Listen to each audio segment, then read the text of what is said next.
प्रिय छात्रों, मैं आज आपके लिए इंग्लिश से संबंधित बिहार बोर्ड के उन बच्चों के लिए जो 12th का एग्जाम 2026 में देंगे, उनके लिए मैं इंग्लिश ग्रामर के 50 क्वेश्चन यानी प्रत्येक दिन डे 1, आज पहला दिन है इसलिए मैंने डे 1 लिखा है।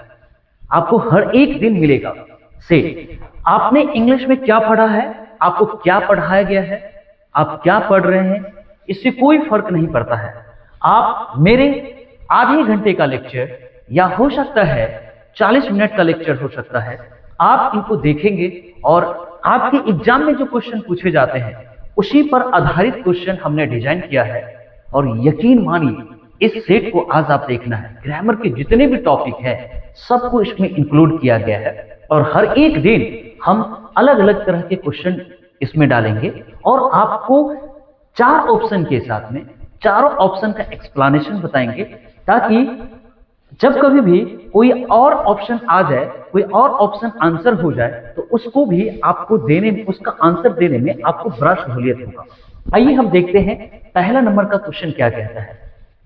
कहता है कि do you have dash questions. देखिए ये क्या है, पहले देखना है ये प्लूरल में है कि नहीं, है ना। ये प्लूरल है तो अब देखिए सम का भी प्रयोग हो सकता है, एनी का भी प्रयोग हो सकता है। तो ध्यान देने वाली ये बात है कि सम का प्रयोग हम पॉजिटिव और नेगेटिव में करते हैं, एनी का प्रयोग नेगेटिव और इंट्रोगेटिव में करते हैं। ठीक है, तो एनी का प्रयोग खास तौर पर इंट्रोगेटिव और नेगेटिव में करते हैं, ये कंपलसरी होता है, पॉजिटिव में नहीं करते हैं। सम का प्रयोग पॉजिटिव में भी करते हैं। तो हमारा आंसर ये होना चाहिए एनी का प्रयोग हम करेंगे यहाँ पर।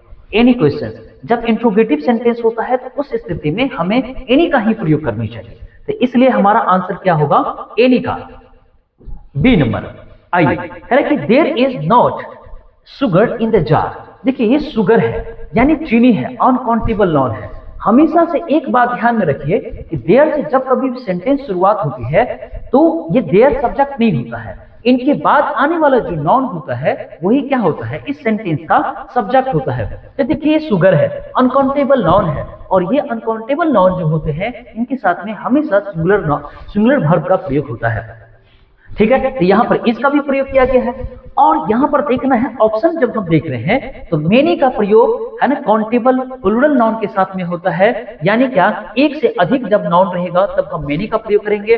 फ्यू के साथ में भी ऐसा ही होता है, फ्यू का हम प्रयोग फ्यू से समझे, फ्यू और फ्यू द फ्यू का प्रयोग हम कब करते हैं, काउंटेबल प्लूरल काउंटेबल नाउन के पहले करते हैं। यहाँ पे तो प्लूरल है नहीं यानी अनकाउंटेबल है, तो अनकाउंटेबल नाउन के साथ में सिर्फ और सिर्फ मच का ही हम प्रयोग करते हैं, तो इसलिए हमारा क्या हो जाएगा, मच का हो जाएगा। ठीक है, और ये तीनों काउंटेबल नाउन के पहले ही होता है, और वैसे काउंटेबल नाउन के पहले जो प्लूरल में होता है, यहाँ पर क्या है, अनकाउंटेबल है, इसीलिए हम मच का है ना ऑप्शन लगाएंगे। हमारा आंसर क्या होगा, सी यानी मच। आइए तीसरा नंबर देखते हैं। अब देखिए, अब तीसरा नंबर में क्या कह रहा है कि ही वर्क्स वेरी, है ना, dies to support his family. अब देखिए हार्ड और हार्डली है और हार्डेस्ट है और हार्डर है। देखिए क्वेश्चन बनाना आसान है, कभी कभी अगर लगेगा कि क्वेश्चन नहीं बन पा रहा है तो ऑप्शन को छांट दीजिए आप, है ना। देखिए हार्डेस्ट का प्रयोग हम तब करते हैं जब ये सुपरलेटिव होता है, और हार्डेस्ट यानी सुपरलेटिव कैसे पता चलेगा, ईएसटी जब लगा रहेगा एडजेक्टिव में तो क्या होगा, सुपरलेटिव होगा। और सुपरलेटिव के पहले हम क्या करते हैं, द का प्रयोग करते हैं। यहाँ कहीं द नहीं है इसलिए हमारा ये नहीं होगा। हार्डर होता है, एडजेक्टिव में ईआर लग जाता है या एडजेक्टिव के पहले मोर का प्रयोग हो जाता है तो क्या होता है, कॉम्परेटिव डिग्री होता है। यहाँ पर अच्छा कॉम्परेटिव के साथ में दैन का प्रयोग होता है, THAN दैन, इसका यहाँ दैन है नहीं तो ये भी हमारा आंसर नहीं होगा, 2 ऑप्शन कट गया। अब हार्डली और हार्ड के बारे में समझिए। हार्डली का प्रयोग वर्ब से पहले करते हैं और हार्ड का प्रयोग वर्ब के बाद करते हैं या फिर नाउन के पहले करते हैं। ठीक है कि नहीं, तो आइए हम कहते हैं, हम क्या करते हैं, हमारा आंसर क्या होगा, देखिए वर्ब के बाद जब प्रयोग करना हो तो हार्ड का और वर्ब से पहले प्रयोग करना हो तो हार्डली का, बस यही कॉन्सेप्ट है, इसको ध्यान में रखेंगे। हार्डली का मतलब होता है मुश्किल से, हार्ड का मतलब होता है कड़ी मेहनत, कड़ी है कि नहीं, कठिन। इस तरीके से भी हम अलग अलग स्थिति में अलग अलग तरह से हिंदी निकलता है। आइए करे क्या, सी इज ऑनेस्ट वुमन। अब देखिए शी इज ऑनेस्ट वुमन की बात कर रहा है, तो यहाँ पर आर्टिकल कह रहा है कि भरने के लिए। तो एन का प्रयोग हम कब करते हैं कि अ आ से लेकर के ए ऐ वाला में एक भी अक्षर का आवाज यानी साउंड निकल जाए तो उनके पहले एन का प्रयोग करते हैं। तो इसका उच्चारण हम कहते हैं आओ। क्या कहते हैं? ऑनेस्ट। क्या कहते हैं? ऑनेस्ट। इस तरीके से हम उच्चारण इनका करते हैं। तो इसलिए यहां पर हम क्या करेंगे? एन का प्रयोग करेंगे, क्योंकि अ आ से लेकर के ए ऐ में किसी भी अक्षर का कोई भी अक्षर आ जाए किसी शब्द का पहले का उच्चारण करते वक्त, तब हम क्या करते हैं? एन का प्रयोग करते हैं, है ना। तो हमारा आंसर सीधा क्या हो जाएगा? B number. आइए करें क्या? This road is dash than the other one. अब देखिए मैंने अभी आपको कहा था कि कॉम्परेटिव डिग्री के बाद देन का प्रयोग होता है, इसमें कुछ नहीं देखना है। कॉम्परेटिव को कैसे पहचानेंगे? या तो मोर लगा हुआ रहेगा या एडजेक्टिव में ईआर लगा रहेगा। अब ध्यान से समझिए, मोर कब लगता है? जब एक से अधिक बार किसी एडजेक्टिव को हम पढ़ते हैं तब वहां पर मोर का प्रयोग होता है। जैसे देखिए ब्यूटीफुल, ब्यूटीफुल है कि नहीं? ब्यूटीफुल नहीं पढ़ते हैं, ब्यूटीफुल पढ़ते हैं। तो देखिए 3 बार में से पढ़ते हैं, तो जिसको जैसे टॉल, टी वाला टॉल एक बार भी पढ़ते हैं टॉल, तो इसके पहले कभी भी मोर का प्रयोग हम लोग नहीं करते हैं। तो देखिए तो यहाँ पर क्या है? नैरो, ये एडजेक्टिव, ये क्या कहते हैं? कॉम्परेटिव डिग्री नहीं है क्योंकि इसमें ईआर नहीं लगा है। देखिए ये सुपरलेटिव हो गया, मैंने कहा था सुपरलेटिव ईएसटी जुड़ जाता है तो सुपरलेटिव होता है, ये हमारा आंसर नहीं होगा। अब देखिए मोर नैरो है और नैरोअर है। अब देखिए एक बार में नैरो को हम पढ़ लेते हैं और इनके पहले कॉम्परेटिव डिग्री का प्रयोग हो गया यानी मोर का प्रयोग हो गया, ये भी ऑप्शन गलत हो जाएगा हमारा।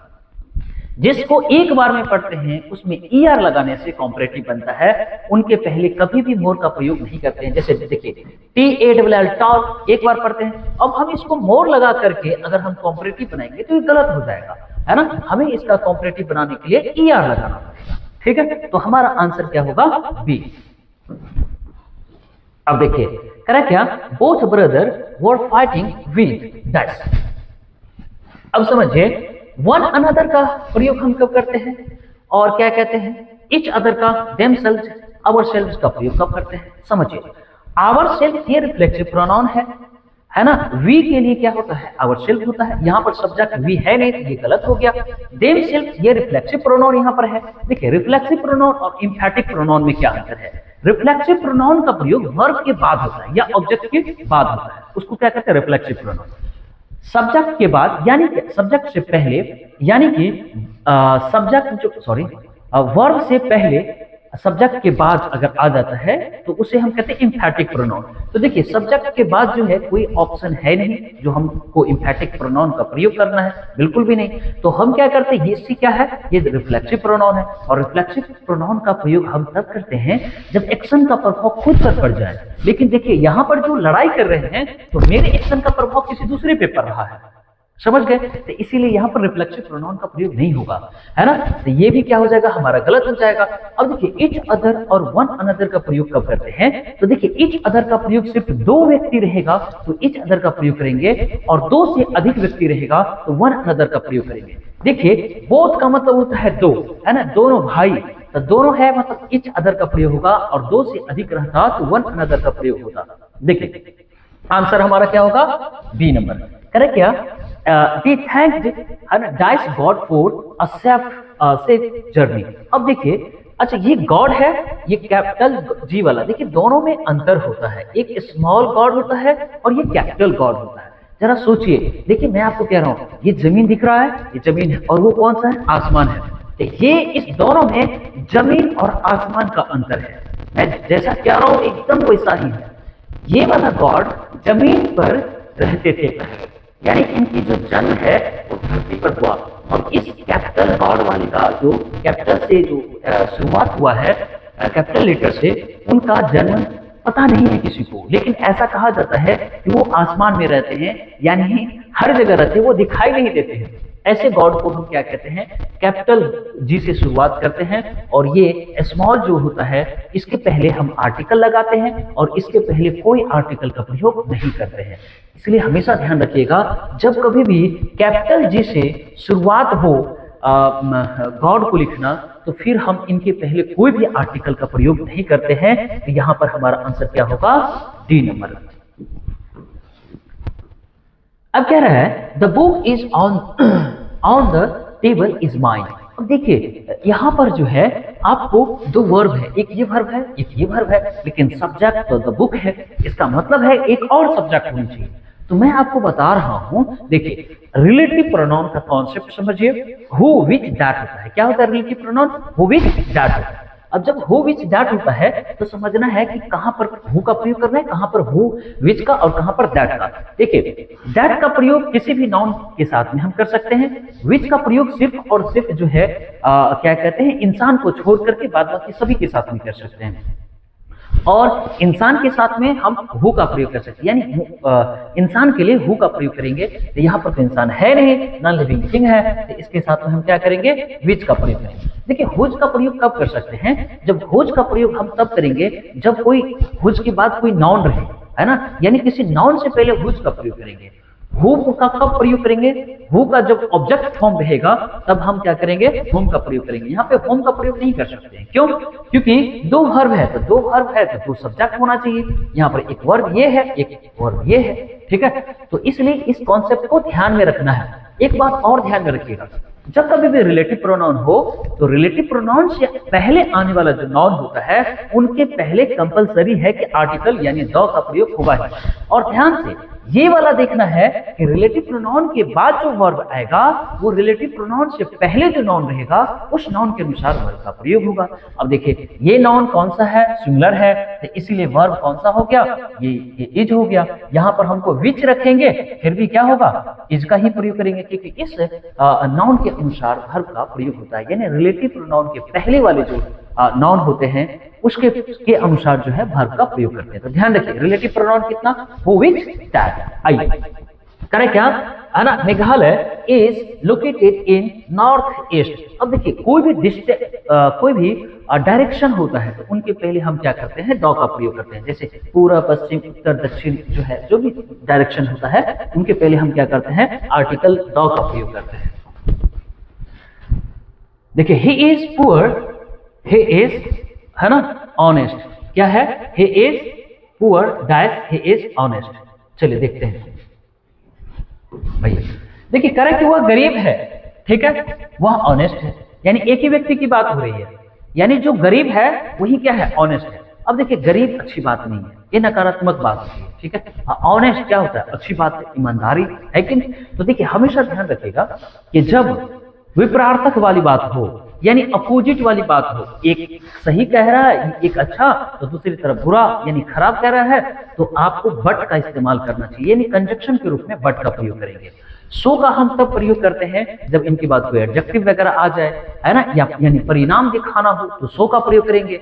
एंड का प्रयोग जब दोनों तरफ जो है एक ही तरह की बात कहा जाए तब हम एंड का प्रयोग करते हैं। बिकॉज जब कारण बताना हो तब हम बिकॉज का प्रयोग करते हैं। यहाँ पर विरोधाभास हो रही है कि गरीब है ये अच्छी बात नहीं है, लेकिन क्या करे, है ना, ईमानदार है। तो आंसर हमारा क्या होगा? बी। अब कह रहा है कि चूज द करेक्ट सेंटेंस। अब करेक्ट सेंटेंस कह रहा है कि आपको चुनने के लिए, तो कैसे चुनेंगे? देखिए आपको पहले, है ना, ऑप्शन छांट देना है। दे के साथ इज नहीं होता है तो गलत हो गया, दे के साथ आर होता है, ठीक है। Am is are was were के बाद बिफोर होता है, नहीं है, ये गलत हो गया। दे आर प्लेइंग, है ना, ये ठीक है, अभी तक यहाँ तो ठीक है, हाँ ठीक है। फुटबॉल कोई भी खेल के नाम के पहले आर्टिकल का प्रयोग नहीं होता है, तो देखिए यहाँ भी ठीक है, तो हमारा आंसर क्या होगा? सी। अच्छा डी कैसे गलत है? करेक्ट, दी वर प्लेइंग, ये भी ठीक है ना। फुटबॉल ये भी ठीक है। नाउ यहाँ पे नाउ लिख दिया है, नाउ बताता है प्रेजेंट टाइम को। वर है वहां पर लिखा हुआ, वो पास्ट को बताता है, जो संभव नहीं है। तो टाइम के अनुसार एक्शन होता है। यहाँ पर टाइम अभी की बात हो रही है और एक्शन बीते हुए समय की बात कर रही है। एक्शन बीते हुए समय में हो रहा है, इसीलिए हमारा क्या है? ये गलत हो जाएगा। तो इसीलिए 11 का क्या हो जाएगा? सी।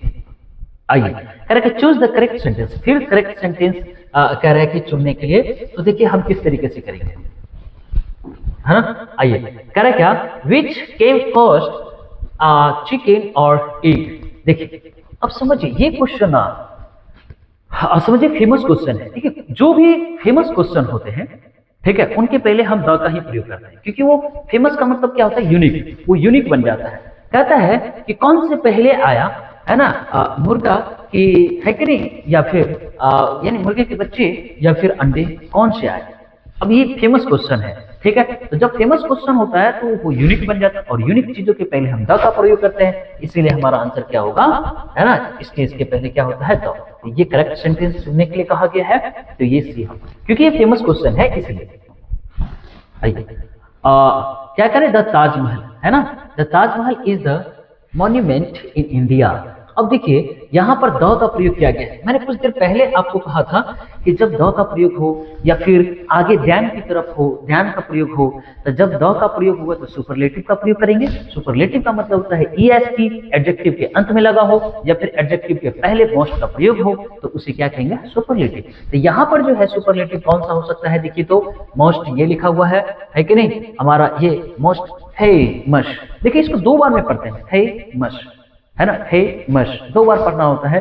एक से अधिक बार जब हम पढ़ते हैं तो उसके साथ में मस्ट का प्रयोग करते हैं सुपरलेटिव के लिए, और सुपरलेटिव डिग्री के पहले द का प्रयोग किया जाता है। तो इसलिए हमारा आंसर क्या होगा, ये द यहाँ पे प्रयोग है। तो इस तरीके से हमें छांटना है। अच्छा ये क्या है, हमारा एडवर्ब है, और एडवर्ब जो है किसी नाउन के पहले नहीं आता है। अच्छा देखिए ये फेमस, मोर भी ठीक है, लेकिन अगर यहाँ पर देन लिखा हुआ रहता तब तो ठीक था, लेकिन द को हटाना होता तो बहुत मुश्किल है। ये भी आंसर क्या होगा हमारा, गलत, ये भी क्या गलत, और ये भी क्या गलत। तो आंसर क्या होगा, most famous.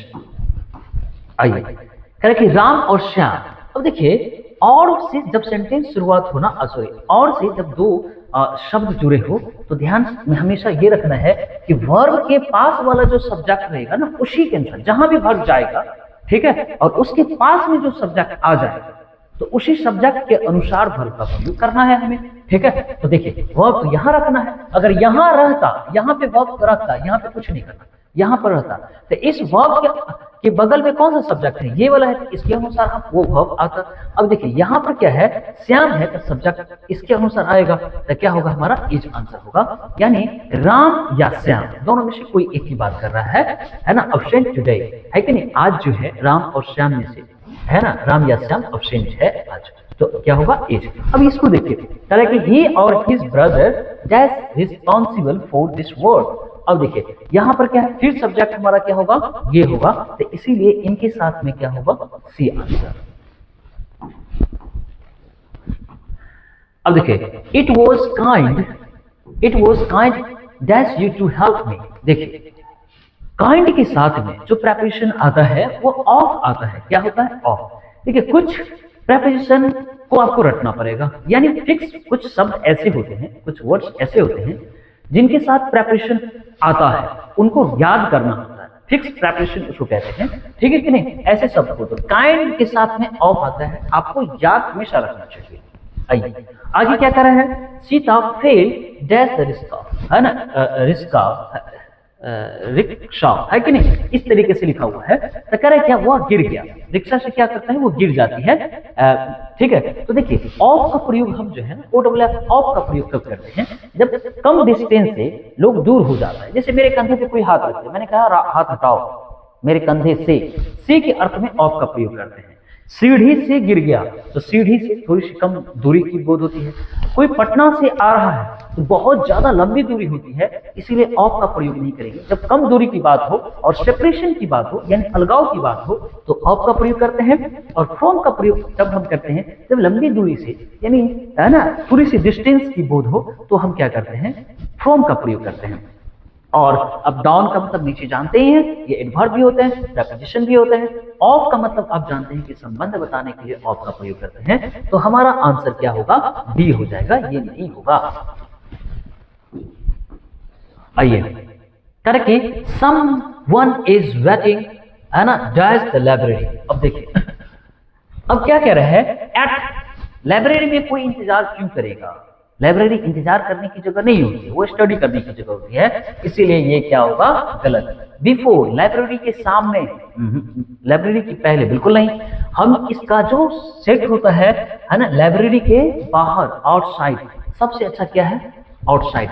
Someone is waiting outside the library, ठीक है, तो इसलिए हमने क्या लगाया, आउटसाइड। अब देखिए we should think that this matter deeply. क्या कह रहे हैं कि हमें इस मामले पर, है ना, गंभीरता से सोचनी चाहिए। देखिए यहां पर डिपली लिखा हुआ है, क्या लिखा है? डिपली।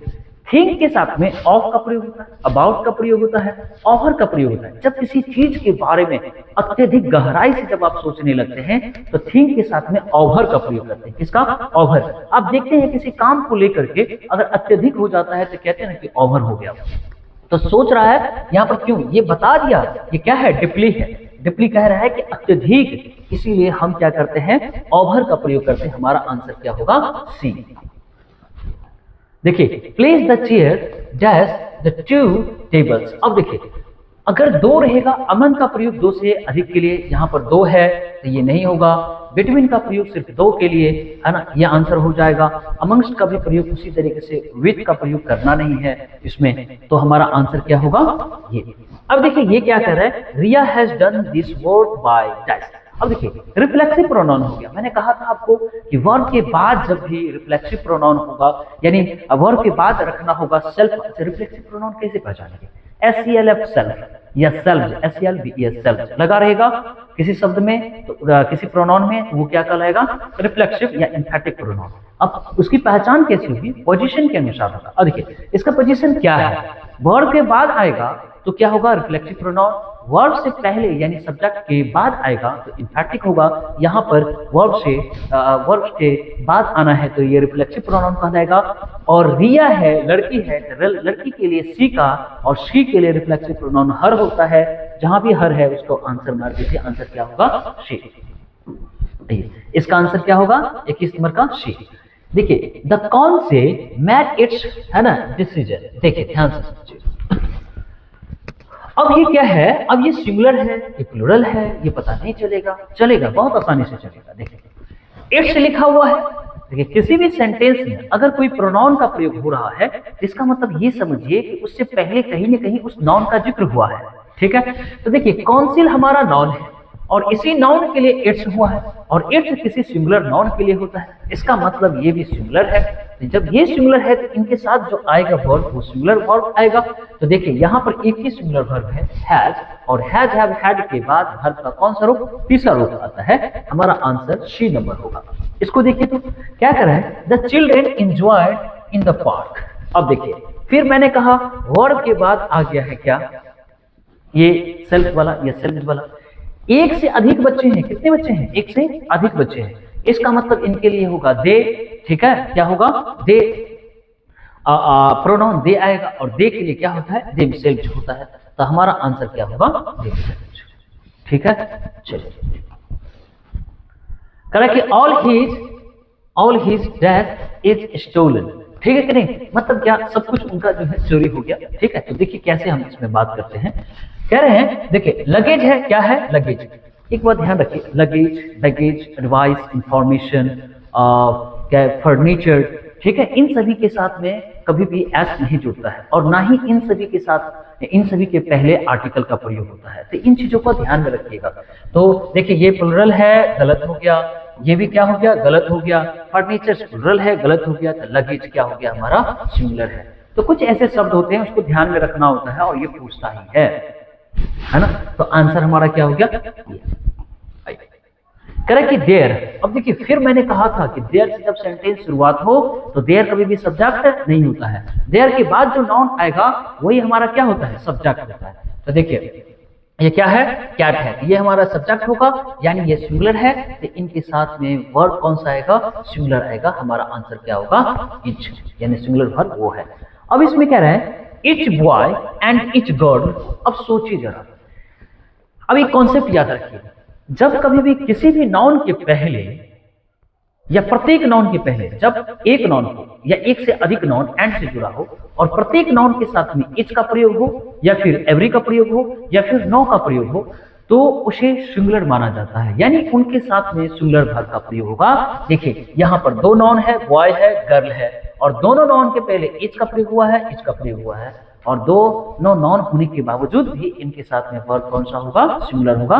तो बताइए यहाँ पर कौन सा होगा? देखिए वर्ब का गिवन है, यानी वर्ब का तीसरा रूप है, तो हमें वर्ब जो है देना पड़ेगा क्या चीज? हैज देना पड़ेगा। सिंगुलर वर्ब वो है। तो आंसर क्या होगा हमारा? 26 का सी, हैज। आइए correct, the sun dies in the east. देखिए ये दिशा है तो इसलिए यहाँ पर भी द का प्रयोग हो गया है। आइए करें कि द सन, सूरज एक है कि नहीं, तो इसलिए यहाँ भी द का प्रयोग हो गया है। अब देखिए सूरज क्या है, सिंगुलर है, तो इनके साथ में वर्ब भी क्या होना चाहिए, सिंगुलर होना चाहिए। ये वर्ब क्या है, देखिए ध्यान से समझिए। अगर वर्ब के साथ में एस लग जाता है, यदि वर्ब के अंत में एस लग जाता है तो वो सिंगुलर होता है। नाउन के अंत में एस लग जाता है तो नॉन प्लूरल होता है। नाउन के अंत में अगर एस नहीं होता है तो नॉन सिंगुलर होता है। वर्ब के अंत में अगर एस नहीं लगता है तो प्लूरल होता है। थोड़ा सा उल्टा कहानी होता है, नाउन का अपोजिट होता है। तो यहाँ पर है ना एस लग गया है तो सिंगुलर हो जाएगा। हमारा आंसर ये हो गया, ये वेटो हो गया, ठीक है। और ये राइजिंग है, राइजिंग का प्रयोग करते हैं जब एम इज आर के बाद वर्ब आता है तो क्या होता है, हम इसका बिफोर का प्रयोग करते हैं। अब देखिए रोज है, भेटो, भेटो का भी प्रयोग कर सकते हैं लेकिन नहीं होगा। यानी इसका मतलब अगर भेटो का प्रयोग करते हैं इसका मतलब सूरज पहले पूरब में उगता था, अब पूरब में नहीं उग रहा, हो सकता है दक्षिण में उग रहा हो। इसके से अगर ये आप लगा देते हैं, कोई अगर बच्चे ये लगा देते हैं इसका मतलब यही समझा जाएगा। तो ध्यान रखिएगा, पश्चिम पूरब में दक्षिण में मत उगा दीजिएगा सूरज को। देखिए ही है ना, डाइस स्मोक। अब देखिए कह कि ही है, ही के साथ अभी जस्ट मैंने क्या कहा कि इनके साथ ही, सी, इट, दिस या कोई व्यक्ति का नाम होगा तो उनके पहले उनके साथ में आने वाला वर्ब क्या होगा, V5 होगा। यानी एस या ईएस वाला वर्ब होगा। देखिए एस वाला कौन सा वर्ब है, द डज नॉट है, तो यहाँ पर क्या होगा हमारा, ये हो जाएगा आंसर कौन सा, बी नंबर। आइए देखिए करेक्ट है, आई डाइस आंसर। देखिए एक चीज देखिए, काम क्या होता है कि कुछ ऐसे काम जिसको हम करते हुए देख सकते हैं। जैसे अभी आप मुझे देख सकते हैं, मैं लिख रहा हूं, ठीक है, अभी आप देख सकते हैं मैं बोल रहा हूं। लेकिन जरा सोचिए, अभी आप मेरे बारे में सोच रहे हैं, क्या कोई देख सकता है क्या? मैं जो पढ़ा रहा हूं तो उसको आप समझने की प्रयास कर रहे हैं, क्या कोई इस चीज को देख सकता है क्या? नहीं, ठीक है। ये चीजें आपके दिमाग में हो रहा है, यानी ज्ञानेंद्रियों के द्वारा आप चीजों को महसूस करते हैं। तो जो काम ज्ञानेंद्रियों के द्वारा हो सकता है या होता है, उनका बिफोर हम कभी भी नहीं बनाते हैं। तो जानना, आप जानते हैं उछल कूद करके क्या? नहीं, वो जानना कहाँ हो रहा है, आपके दिमाग में हो रहा है। इसीलिए हम क्या करते हैं, नो का बिफोर कभी नहीं बनाते हैं। ऐसे वर्ब का, जैसे मैं आपसे प्यार करता हूं, मैं उनसे नफरत करता हूं, ठीक है, तो नफरत कहाँ हो रही, मेरे दिमाग में, किसी को दिख नहीं रहा है, समझ गए? तो जो चीज नहीं दिख रहा हो ना, उसका बिफोर कभी नहीं बनाते, ठीक है। लव हो गया, हेट हो गया, नो हो गया, अंडरस्टैंड हो गया, बिलीव हो गया, है ना, इन सभी चीजों के पहले कभी भी इन सभी को हम बिफोर में नहीं लिखते हैं। तो हमारा आंसर आई के साथ एम होने के बावजूद भी नोइंग है, सही होता, लेकिन नो का बिफोर नहीं बनता, गलत है कि नहीं, है ना। I know answer, I knew भी हो सकता है, लेकिन जब पहला ऑप्शन आपको सही लग रहा है तो उसी को आंसर सही लगा के निकलिए, और बिफोर तो बनेगा ही नहीं। देखिए ये वाला देखिए क्या कर रहा है, दे डाइस अराइव्ड येट, क्या मतलब हो गया? देखिए येट लिखा रहेगा, अप टू नाउ लिखा रहेगा, टिल नाउ लिखा हुआ रहेगा, ठीक है। अगर ए बिफोर लिखा हुआ रहेगा, नेवर लिखा हुआ रहेगा, तो इस तरह के शब्द जब आते हैं तो समझिए प्रेजेंट परफेक्ट टेंस का प्रयोग होगा। और ये फेमस क्वेश्चन होता है कि येट रहने पर, और नेगेटिव सेंटेंस भी होता है, लेकिन यहाँ पर नेगेटिव नहीं, हाँ नेगेटिव तो है, लेकिन ऑप्शन नेगेटिव भरना है, ठीक है। तो क्या हो जाएगा, दे है तो दे के साथ, दे है तो दे के साथ में हैज का प्रयोग नहीं करते हैं। प्रेजेंट परफेक्ट का मतलब होता है has, have, had, has, have के बाद भी थ्री का प्रयोग करना होता है, तो क्या होता है, प्रेजेंट परफेक्ट होता है। यानी हैज, हैव के बाद हम भी थ्री का प्रयोग करेंगे। देखिए यहाँ पे हैव के बाद भी थ्री का प्रयोग हुआ है, नेगेटिव है, हमारा आंसर क्या होगा, ये वाला नहीं हो सकता है, बी नहीं हो सकता है, डी नहीं हो सकता है, सी नहीं हो सकता, और ए भी नहीं हो सकता है, इसलिए हमारा आंसर होगा बी। आइए देखिए अब क्या कह रहे हैं 21 में, देखिए डाइस अ लेटर है कि नहीं, टू माई फ्रेंड यस्टरडे, ठीक है। अब देखिए क्या कह रहे हैं, यस्टरडे, हाँ आ गया यस्टरडे। यस्टरडे का मतलब बीता हुआ समय, अगो का मतलब बीता हुआ समय, है ना, किसी बीते हुए ईस्वी यानी साल, है ना, वर्ष। अब देखिए 2020 की बात करें, बीता हुआ, उनके पहले इन लग जाएगा तो समझिए पास्ट इंडेफिनिट का प्रयोग होगा। यस्टरडे आ जाए सेंटेंस में तो समझिए पास्ट इंडेफिनिट का प्रयोग होगा। अगो आ जाए तो समझिए पास्ट इंडेफिनिट का प्रयोग होगा। लास्ट लग जाए तो समझिए पास्ट इंडेफिनिट का प्रयोग होगा। तो यहाँ पर देखिए पास्ट इंडेफिनिट का मतलब क्या होता है, वर्ब का दूसरा रूप का प्रयोग करना है। पहला रूप है गलत होगा, तीसरा रूप है हैज हैव के बाद होता है, ये गलत होगा। ये दूसरा रूप है तो आंसर हमारा वो हो जाएगा राइटिंग, आईएनजी वाला am is are was were के बाद होता है, जो गलत है। आंसर हमारा क्या होगा, बी नंबर। अब देखिए तो ये क्या कर रहा है, he can solve this this problem, ये क्या है, सोल्व दिस प्रॉब्लम, ये है क्या, ये है आपको पैसिव, एक्टिव से पैसिव बनाना है, किससे किससे बनाना है, एक्टिव से पैसिव, आपको अच्छी तरह से ये पता होगा, है ना। ये ऑब्जेक्ट है तो सब्जेक्ट की जगह पे आ जाएगा, सब जगह ऐसे ही है, ऐसे ही है, ऐसे ही है।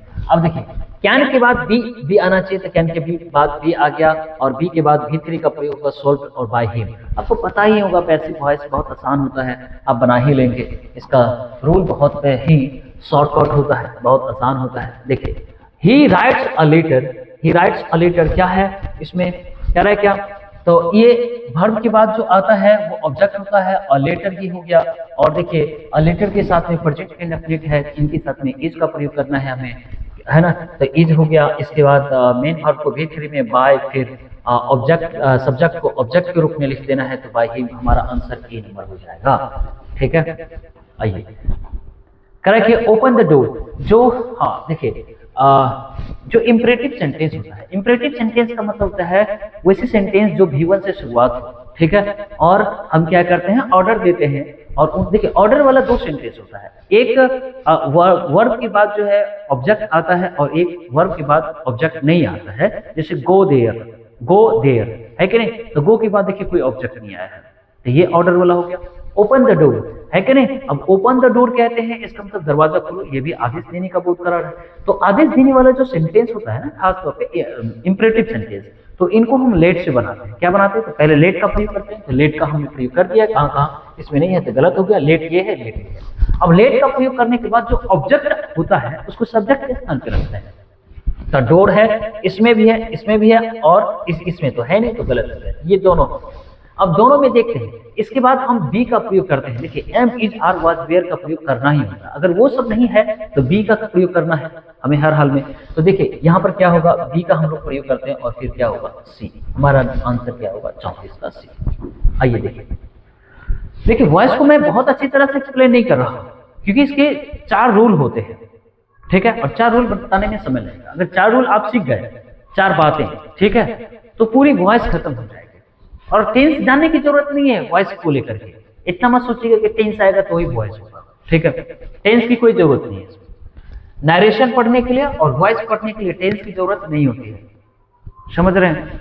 5-6 बातों में नरेशन खत्म हो जाता है, 4 बातों में वॉइस खत्म हो जाता है। देखिए ही ब्रोक द विंडो, अब देखिए इसमें ब्रोक क्या है, वर्ब का दूसरा रूप है, तो देखिए ऑब्जेक्ट को हम क्या करेंगे, सब्जेक्ट, द विंडो ब्रोक है यानी V2 है, तो यहाँ पे V2 का प्रयोग। अब ब्रोकन, अब मेन वर्ब को V3 में, ये V2 है, गलत हो गया, फिर यहाँ पर भी क्या है, वॉज नहीं है, यहाँ पे वॉज है, तो the window was broken by क्या होगा, हिम, हमारा आंसर क्या होगा।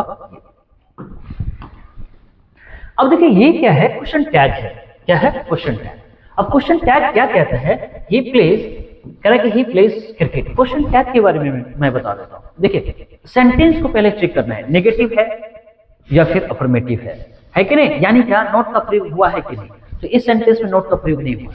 तो क्वेश्चन टैग बनाने के लिए करना क्या पड़ता है कि उस वर्ब का जो हेल्पिंग वर्ब होता है, उस हेल्पिंग वर्ब में नॉट का प्रयोग करते हैं, और उसके बाद जो उसका शॉर्ट फॉर्म, कॉन्स्ट्रक्ट फॉर्म जो होता है शॉर्ट में, जो जैसे कि हम डू, नॉट को हम कैसे पढ़ते हैं, है कि नहीं, डोंट, कैसे पढ़ते हैं, डोंट, इस तरीके से पढ़ते हैं। तो हमें क्वेश्चन टैग में इसका प्रयोग करना होता है।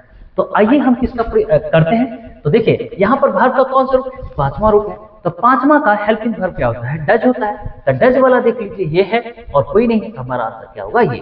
देखिए डज नॉट लगाएंगे, और जो सब्जेक्ट होता है वो सब्जेक्ट यहाँ पर उतार देंगे, और इंट्रोगेटिव जो है साइन यहाँ पे लगा हुआ रहता है, ठीक है।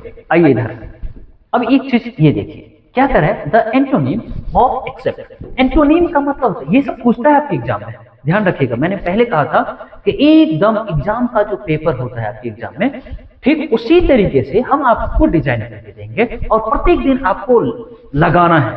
यकीन मानिए आप जहां भी पढ़ते हैं बहुत अच्छे नंबर लाएंगे, और उस शिक्षक का नाम रोशन करेंगे। आप हमेशा अपने लिए और अपने शिक्षक के लिए काम कीजिए, है ना, तो आप वास्तव में बहुत अच्छे हो जाएंगे। आइए अब सीखिए, एक्सेप्ट का मतलब क्या होता है, स्वीकारना। इसका कह रहा है उल्टा लिखना, तो इसका अर्थ क्या होगा, रिजेक्ट, तो हमारा आंसर क्या होगा, ये। देखिए अ डार्क हॉर्स का मतलब क्या होता है कि अननोन यानी छुपा हुआ, अचानक से कोई चीज का है ना बाहर निकल पाना, है कि नहीं, इसी को हम क्या कहते हैं अ डार्क हॉर्स, जिसके बारे में बहुत दिनों से छुपा हुआ था, जानकारियां नहीं थी, है ना, वो अचानक से अगर छुपा रुस्तम जिसको हम कहते हैं, अचानक से बहुत सारी चीजें छुपाना और तुरंत पता चल जाना, है ना कभी, तो इसलिए हम क्या करते हैं अ डार्क हॉर्स जो है हम वहां पर प्रयोग करते हैं एन अननोन एंट्री। ठीक है, आंसर हमारा क्या होगा सी नंबर। देखिए choose the correctly spelled word. अब देखिए करेक्ट सही शब्द को चुनने के लिए कह रहा है। अब देखिए यहां पर आंसर हमारा क्या होगा, ये सब गलत हो गया, ये विटामिन हो गया। ठीक है, इसको हम ब्रिटिश इंग्लिश में पढ़ते हैं विटामिन, ठीक है, और अमेरिकन इसमें पढ़ते हैं वाइटमिन। क्या पढ़ते हैं, वाइटमिन। इस तरीके से अमेरिकन, लेकिन आपको अमेरिकन नहीं बोलना है, ब्रिटिश बोलना है। आइए ये क्या करा है, choose the odd one. Odd one का मतलब क्या होता है, देखिए मतलब विषम वाला चुनना है। विषम का मतलब क्या होता है, ओड का मतलब क्या होता है कि भाई साहब ऐसा होना चाहिए कि सब एक हो और एक जो है भिन्न हो, यानी अलग अलग तरह का। तो देखिए तो टाइगर जानवर है, लायन जानवर है, और लियोपार्ड जानवर है, हैन क्या है, पक्षी है, इसीलिए हमारा आंसर क्या होगा ये सब का सब तीनों क्या है, जानवर है, लेकिन ये क्या है, पक्षी है। तो ओड वन कहता है कि भिन्न वाला जो अलग तरह का है उसको चुनने के लिए। तो हमारा आंसर क्या होगा। कल के टेस्ट में और भी आपको देखना है। देखिए अ कलेक्शन ऑफ पोएम्स, ठीक है, अब कह रहा है कि पोएम्स के संग्रह को हम क्या कहते हैं। तो पोएम्स के संग्रह को हम कहते हैं एंथोलॉजी। क्या कहते हैं, एंथोलॉजी। ठीक है, अब एंथोलॉजी इसको कहते हैं। ठीक है, इसको याद रखना ही पड़ेगा आपको। हमारा आंसर क्या होगा, ये कह रहे क्या, the synonyms of robber. Synonyms का मतलब क्या होता है, सिनोनिम्स का मतलब क्या होता है कि एक ही तरह के अर्थ देने वाले, है ना, सेम मीनिंग देने वाले। ठीक है, तो रॉबर का मतलब क्या होता है, डाकू, चोर, है ना। तो इसका आंसर कौन देगा, ये रॉबर का ही मतलब चोर होता है, चोर का भी मतलब डाकू वगैरह होता है, मतलब मिलता जुलता, एकदम एग्जैक्ट तो नहीं, मिलता जुलता। सिनोनिम्स का मतलब है मिलता जुलता अर्थ होनी चाहिए। इसीलिए हमने क्या किया, ये सब आपके एग्जाम में पूछता है, आप इसको हल्के में मत लेना, एक एक नंबर भारी हो जाता है। जरा सोचिए, अगर आपका 89 नंबर आ जाए, एक नंबर ना आए, सोचिए अगर एक नंबर बढ़ गया तो 90 हो गया, कितना अच्छा लगता है सुनने में, 89 और 90 इंग्लिश में, है ना। देखिए अ नंबर ऑफ स्टूडेंट्स, अगर अ नंबर आ जाएगा, देखिए अ नंबर हो गया, द नंबर हो गया, दोनों में अंतर समझिए। अ नंबर क्या है, अ नंबर ऑफ जो है एडजेक्टिव है, द नंबर क्या है, नाउन है। तो हमेशा से ध्यान रखिए, रट ही जाइए, इसको याद ही कर जाइए। अ नंबर ऑफ का मतलब क्या होता है, अत्यधिक। अ नंबर ऑफ का मतलब क्या होता है, अत्यधिक। अ नंबर ऑफ का मतलब अत्यधिक। द नंबर ऑफ का मतलब होता है की संख्या। द नंबर ऑफ का मतलब होता है की संख्या, ऑफ का मतलब की संख्या। तो देखिए इसमें जो है द नंबर ऑफ वाले में जो वर्ब का चयन होता है वो द नंबर के अनुसार होता है। किसके अनुसार, द नंबर के अनुसार। हमेशा देखिए द नंबर या अ नंबर के बाद आने वाला नाउन हमेशा प्लुरल में होता है। कैसे रहता है, प्लुरल में। तो देखिए ये प्लुरल हो गया, यहाँ भी प्लुरल हो गया, स्टूडेंट्स हो गया। ठीक है, अब यहाँ पर देखना है, क्या देखना है कि यहाँ पर जो वर्ब का जो प्रयोग होगा वो द नंबर के अनुसार होगा। ये सिंगुलर है तो इनके अनुसार क्या होगा, इज का प्रयोग। यहाँ पर नॉन देखिए प्लुरल है, लेकिन मैंने कहा कि द नंबर और अ नंबर में अंतर यह है कि द नंबर से जब सेंटेंस शुरुआत होगा तो द नंबर के अनुसार वर्ब का प्रयोग होगा। अगर यहाँ पे एस लग जाए, मान लेते हैं एस लग जाए, तो वर्ब क्या हो जाएगा, आंसर हमारा ए नंबर हो जाएगा। लेकिन यहाँ पर एस ऐसा है नहीं, हमारा आंसर क्या होगा, सी। और इसमें क्या होगा, अ नंबर ऑफ का मतलब होता है काफी अत्यधिक, यानी एडजेक्टिव की तरह काम करता है। तो इसीलिए काफी ज्यादा स्टूडेंट, है ना, यस्टरडे लिखा हुआ है। ठीक है, यस्टरडे का मतलब कब, बीता हुआ, कल की बात कर रहे हैं। तो इसीलिए यहाँ पर आंसर क्या होगा, वर्ब होगा। ये आंसर लगा दिया गया था। देखिए खैर चलिए कोई दिक्कत नहीं है। ठीक है, और इसमें क्या हो जाएगा, डे बाय डे कह रहा है इंक्रीज हो रहा है, तो हमारा आंसर क्या होगा, सी। आइए कह रहा है कि ही से आई प्ले क्रिकेट। ठीक है, अब ये क्या है, क्वेश्चन, ये क्या है, नरेशन है। अब ये नरेशन को समझना है, जरूरी है। जब भी से या से शुरुआत हो, यानी इनके साथ में, से के साथ में टू का प्रयोग नहीं हो, तो ध्यान रखना है इधर के टेंस में कोई बदलाव नहीं होता है। नरेशन में क्या होता है, इनडायरेक्ट नरेशन में जब हम बदलना होता है तो डायरेक्ट वाले जो ब्रैकेट में होता है उसी में बदलाव होता है और किसी चीज में बदलाव नहीं होता है। इन्वर्टेड कोमा के अंदर जो होता है तो सिर्फ प्रोनाउन और टेंस बदलता है, यानी वर्ब का रूप बदलता है। तो देखिए, लेकिन कब बदलता है, जब इसमें सैड लिखा रहेगा, SAID सैड अगर लिखा रहता तब इधर का प्ले बदलता। समझ गए? वो भी किस अनुसार थोड़ा सा देख लेंगे, इसमें तो पूरा रूल नहीं बता सकते हैं नरेशन का। तो देखिए, ही सेज का सेज ही रहेगा, अगर टू रहता तो टेल्स में बदल जाता, यहाँ से के साथ में टू रहता तो टेल्स में बदल जाता, ऐसा है नहीं। तो ही सेज रहेगा, ही सेज रहेगा, ही सेज, ये गलत है, हमारा सेज नहीं होना चाहिए था, ठीक है। और इन्वर्टेड कोमा के बदले दैट, तो दैट है, ठीक है।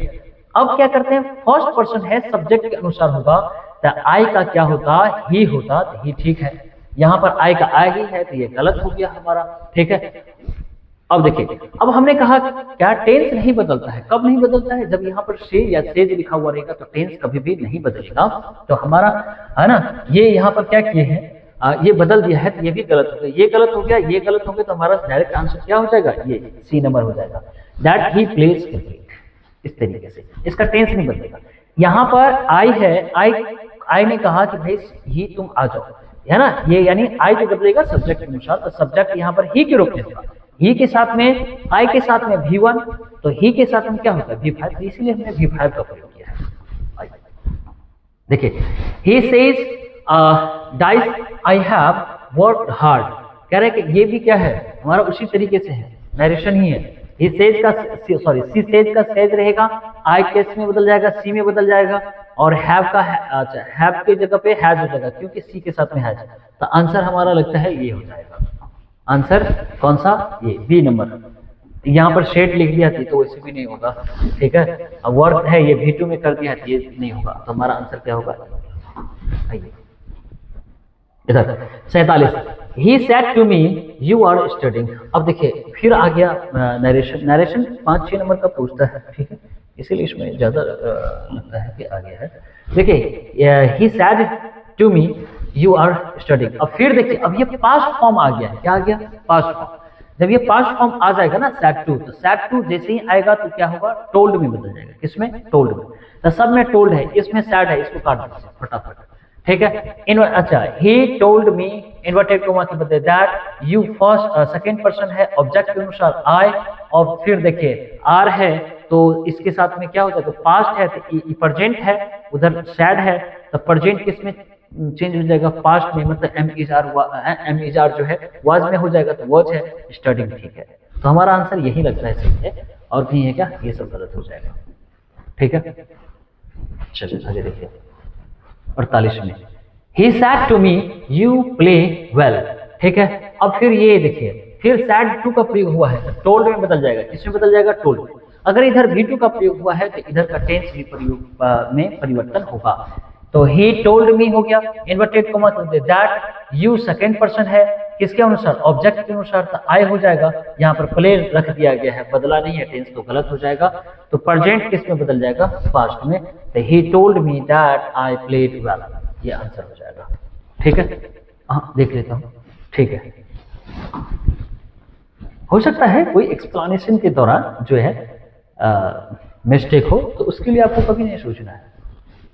देखिए, she said to him you help me, ठीक है। देखिए, फिर सैड टू मी है तो इसमें बन जाएगा, टोल्ड में हो जाएगा, ठीक है। और हिम तो रहेगा ही, ये सीधा इन्वर्टेड कोमा के दैट, यू सेकंड पर्सन, तो ऑब्जेक्ट के अनुसार तो ही हो जाएगा, और फिर प्रेजेंट है तो फिर पास्ट में होना था तो ये प्रेजेंट में ही रह गया, गलत हो गया, ये पास्ट है तो ये होगा हमारा आंसर, ठीक है। चलिए 50 देख लीजिए लास्ट, करेक्ट क्या, he said to me you have finished, ठीक है कि नहीं। अब देखिए क्या लिखा हुआ है, सैड किस में बदल जाएगा, टोल्ड में, मी का मी रहेगा, इन्वर्टेड कोमा के बदले दैट, सेकंड पर्सन है, ऑब्जेक्ट के अनुसार आई हो जाएगा। देखिए प्रेजेंट है, इधर सैड लिखा हुआ रहेगा यानी V2 रहेगा, तो इधर का टेंस में परिवर्तन होगा, तो यू से क्या होगा, हैड, तो है ना, हमारा आंसर क्या होगा, ये बी नंबर हो जाएगा, खत्म। देखिए समझिए, मैंने आज का टेस्ट थोड़ा सा सेट जो है आसान दिया था, कल से और भी जैसे कि मॉडल वर्ब सबका इसमें प्रयोग नहीं किया गया था, सेंटेंस मैंने नहीं डाला था, कल से डालूंगा, क्योंकि 50 क्वेश्चन में 2-3 क्वेश्चन अगर मैं दे देता हूँ तो एक चैप्टर से तो बहुत ज़्यादा क्वेश्चन बन जाते हैं। तो थोड़ा सा जो है नरेशन में और कम क्वेश्चन करूंगा और भी टॉपिक जो है मैं धीरे धीरे इसमें ऐड करूंगा। यकीन मानिए आपको अपनी आपकी कॉपी पढ़ने की जरूरत नहीं पड़ेगी, सिर्फ आपको ये क्वेश्चन लगाने हैं और एग्जाम के पॉइंट ऑफ व्यू से ही मैं तैयारी करवाऊंगा। प्रत्येक दिन आपको देखना है, चाहे जितने भी मिनट का हो। आदत लगाइए अच्छी चीजों का, खराब चीजों से अब दूर हुई। कम से कम 1 से 1.5 महीने आपके पास बचे हैं और ईमानदारी से आप पढ़िए। मैं आशा करता हूं कि आप सभी रोज जो है मेरी वीडियो देखेंगे। 7-8 बजे रात को जो है अपलोड हो जाएगा हर वीडियो, और यूट्यूब पर डियर इंद्रजीत सर के नाम से यूट्यूब चैनल है, आप सब्सक्राइब कर लें और अपने दोस्तों तक। लेकिन मुझे नहीं पता है कि आप कौन हैं और कहां से देख रहे हैं, लेकिन इतना तो जरूर है, अगर आप वीडियो देखेंगे आपको फायदा होगा तो आपके शिक्षक के नाम रोशन होंगे। आप अपने शिक्षक के साथ में साल भर समय बिताया है, तो कम से कम अपने शिक्षक के लिए अब वक्त है कि बेहतर ढंग से पढ़ना और अपने शिक्षक का नाम रोशन करना, और खुद का साथ साथ में आपके पेरेंट्स का भी, क्योंकि आपसे आपके शिक्षक जो होते हैं बहुत ज्यादा उम्मीद लगाए रहते हैं कि वो अच्छा नंबर लेके आएगा, और उनका परिणाम वही होता है। साल भर में आप उनको एक गिफ्ट वही देते हैं।